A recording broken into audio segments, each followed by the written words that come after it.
Chapter 4. The Confrontation. Mia confronted Alex at the lake, the very place their love story began, now set to host its tragic end.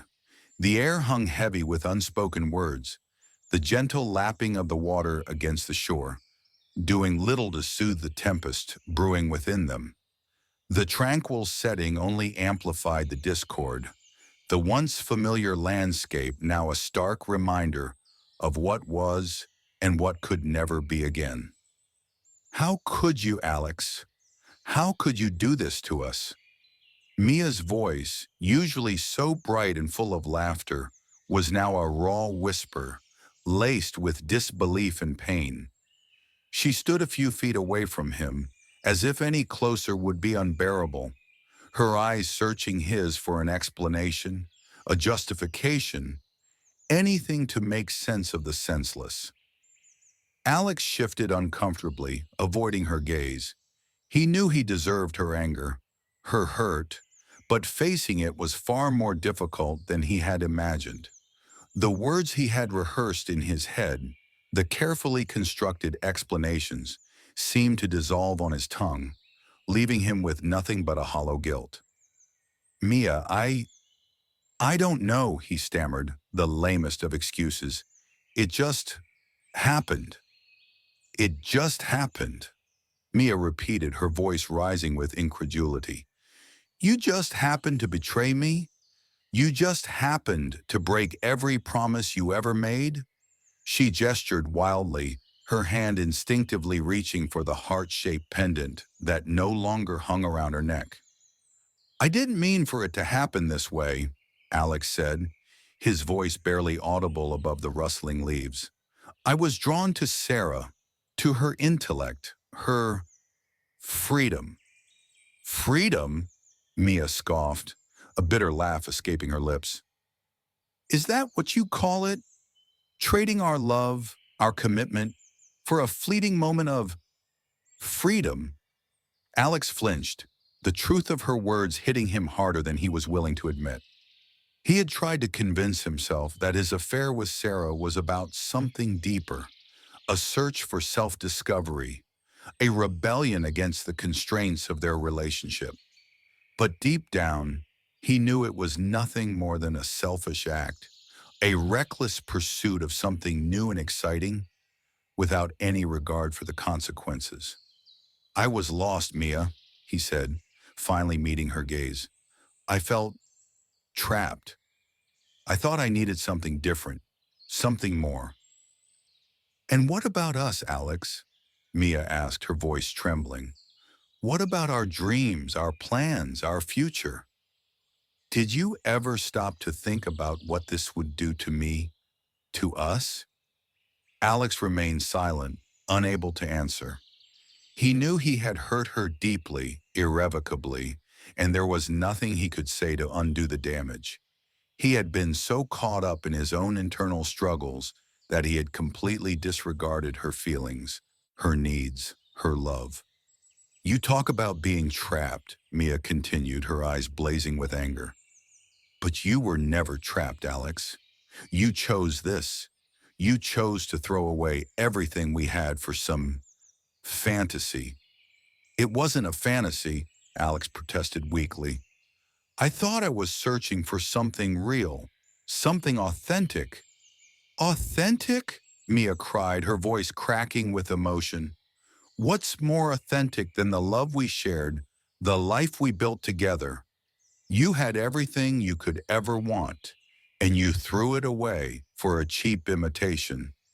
The argument escalated, their voices echoing across the still water.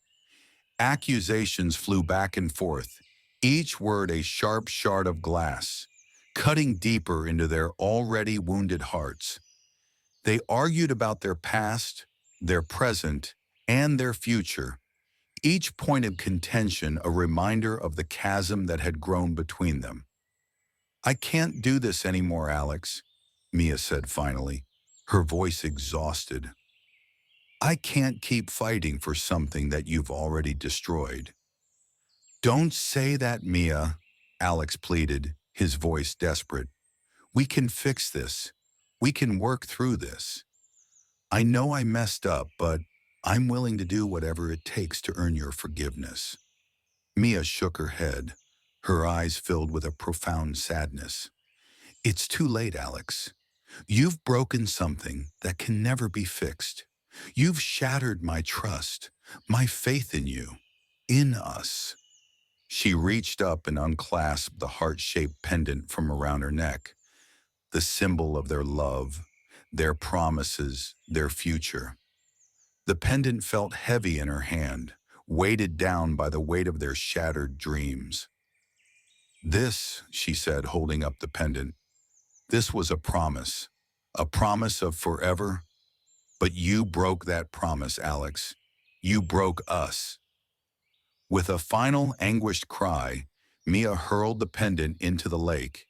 It arced through the air, glinting in the sunlight for a fleeting moment before disappearing beneath the surface, swallowed by the dark depths of the water. The splash echoed in the silence that followed, a final punctuation mark on the end of their relationship. Alex watched stunned as the pendant sank into the lake. He knew in that moment that it wasn't just a piece of jewelry she had thrown away. It was their love, their future, their everything. "It's over, Alex," Mia sighed. "It's over, Alex," Mia said, her voice cold and final. "I can't forgive you. I can't trust you. I'm done." She turned and walked away, leaving Alex standing alone by the lake, the weight of his actions crushing him. He watched her go, his heart aching with regret and despair. He wanted to call out to her, to beg her to stay, but the words caught in his throat, choked by the realization that he had lost her forever.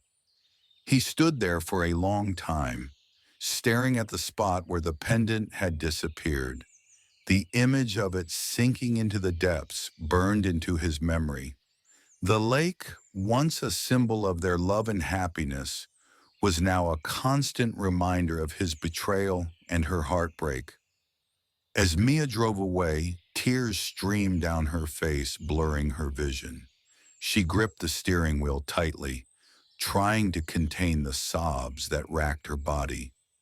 She had known deep down that their relationship was over, but hearing the words spoken aloud, seeing the finality of the pendant sinking into the lake, was almost more than she could bear. She had loved Alex with all her heart, had given him her trust, her loyalty, her everything, and he had thrown it all away, carelessly, selfishly, without a second thought. As she drove, she replayed past memories of their relationship, trying to understand where they had gone wrong, where she had missed the signs.